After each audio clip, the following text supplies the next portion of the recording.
Welcome back to Happy Apple Core Homestead. I am going to give a shout out to Terry G. She requested that I show you all the fall garden. This is the end of summer fall garden, which means it's super messy. Super messy. So let me turn you around and I'll show you what I got. It's a beautiful sunshiny October day. This is my fall garden right now. So I'm just going to take you on a walkabout and tell you what we're looking at here.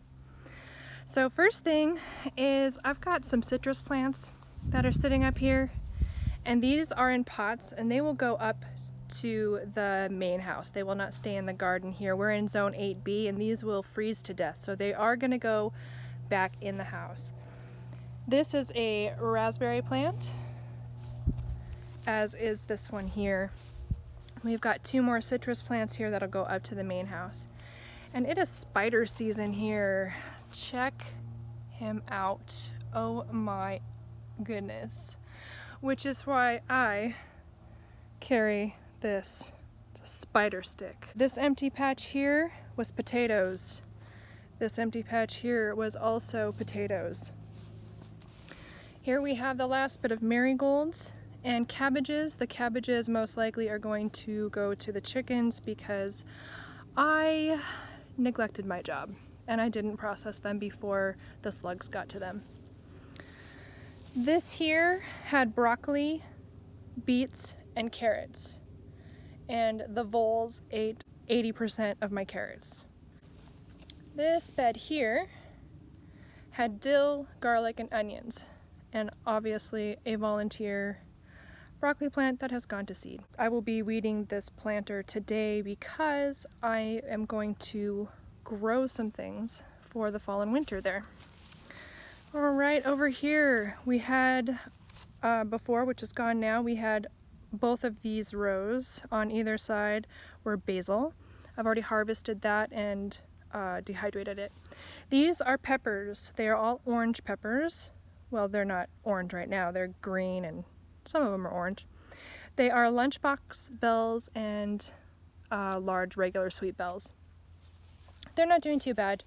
The plants didn't get as big as they normally do, but they are ripening up just fine. So I'm pretty happy with that.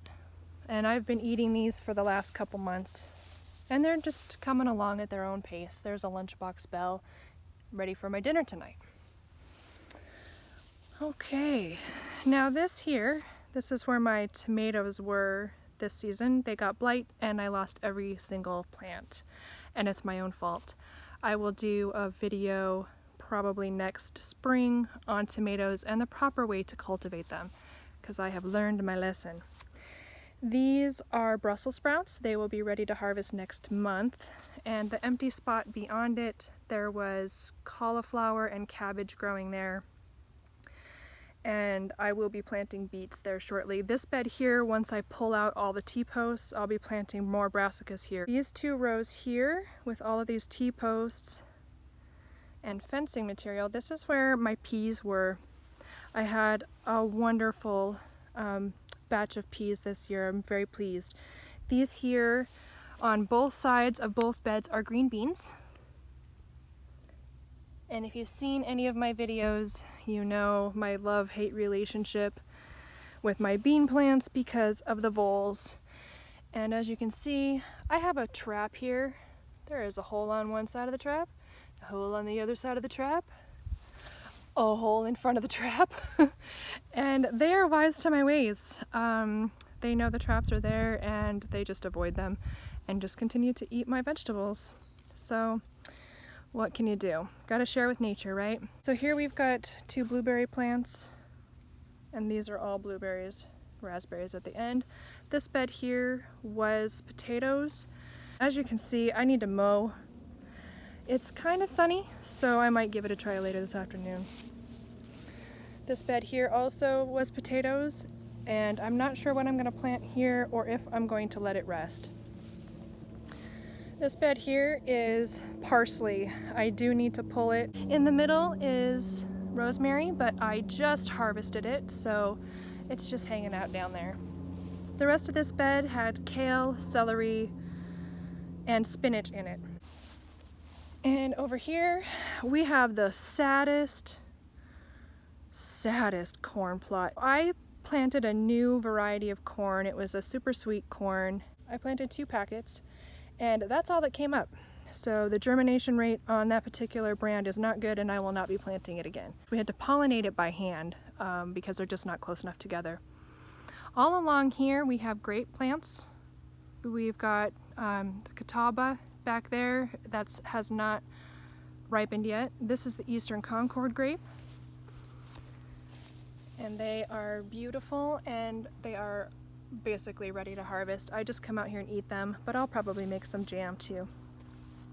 All right, you'll see me walking through here with my spider stick. I think I look better as a wizard than screaming and flailing my arms around when I get a spider on my face. All right, these are the pumpkins. We have powdery mildew. See how sad they're looking? I will be pulling these up today or tomorrow. Any of the pumpkins that are not completely ripe, no big deal.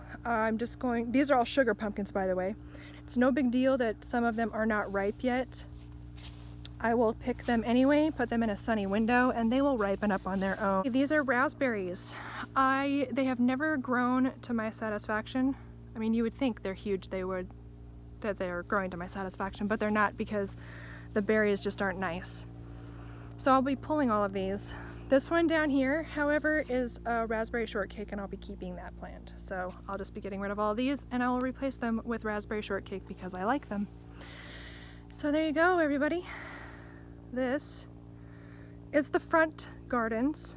I do have gardens in the back that maybe I'll show you another time, but happy gardening, everybody. Once I get some of this weeding taken care of and some of the mowing taken care of, we'll get some of this planting done together. How's that sound? All right, have a good day, everybody.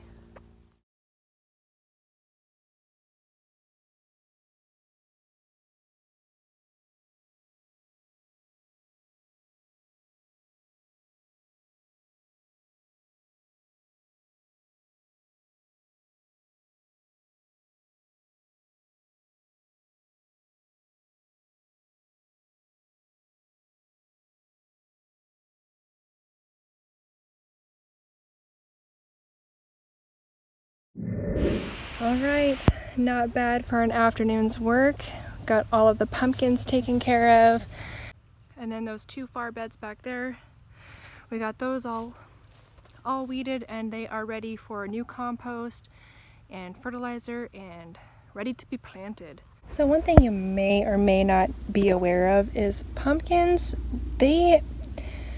vines have little spikies on them. I'm not sure if you can see this very well. I am covered in hives and welts. So if you have sensitive skin, wear a long sleeve shirt when you're harvesting your pumpkins. Okay, we are about 90% done with the fall cleanup. And what you see here, we've mowed, we've done the weed whacking. It'll probably be the very last one of the season. We've cleaned up all of this area in the front. All of the citrus plants have been taken up to the main house where they will be treated for bugs and then go in the house for the rest of the cold season. We will also drain the irrigation. I currently have the water still on because, not to the garden, of course, but just to this unit here so that I can water in the seeds, and I'll show you what I'll be planting next week. So we've done the weeding and kind of hoeing, breaking up the dirt. This is where the cabbage was, and I left the marigolds because they're just so pretty, and I'm not planning on planting anything in this bed, so I just want to enjoy the lovely. This bed here that you're looking at, this one right here, those are the bell peppers and they're not quite finished. The bed just beyond there, those are green beans and they're still actually flowering. So I'm gonna let those stay until they're completely done and then we'll pull those out. We may or may not plant something in its place.